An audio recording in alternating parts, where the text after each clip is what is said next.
Content ఉన్న హీరోల కట్అవుట్లు చాలా అంటున్నారు డ్రింకర్ సాయి మూవీ టీం వాళ్ళు. సో ఇలా ఎందుకు అంటున్నారో తెలుసుకునే ముందు మన ఛానల్ని కొత్తగా చూస్తున్నట్లయితే సబ్స్క్రైబ్ చేసుకొని వీడియోకి ఒక లైక్ చేయండి.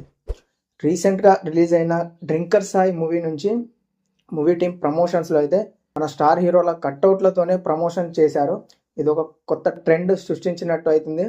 సో ఇందులో ఏమైందంటే పవన్ కళ్యాణ్ మరియు ప్రభాస్ గారి కట్అవుట్లు, ఎందుకంటే వాళ్ళిద్దరూ రాలేరు కాబట్టి వాళ్ళ కట్అవుట్లతోనే మూవీ టీం అయితే ప్రమోషన్స్ని అయితే స్టార్ట్ చేసేసింది. సో ఇది ఒక కొత్త ఐడియాతో అయితే మూవీ టీం అయితే దిగింది. ఈ మూవీ కూడా మంచి టాక్తో థియేటర్స్లో రన్ అవుతుంది.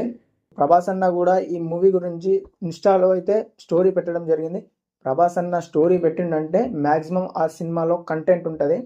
సో ఈ డ్రింకర్ సాయి మూవీ ఎంతమంది చూసారో, డ్రింకర్ సాయి మూవీలో కంటెంట్ ఎలా ఉందో, డ్రింకర్ సాయి మూవీ మీకు ఎలా అనిపించింది, కొత్త జనరేషన్కి ఏం చెప్పాలనుకున్నారు డైరెక్టర్. సో మన టాలీవుడ్లో ఇలాంటి కొత్త కొత్త ఐడియాస్తో మన దర్శకులు అయితే దర్శనం ఇస్తున్నారు.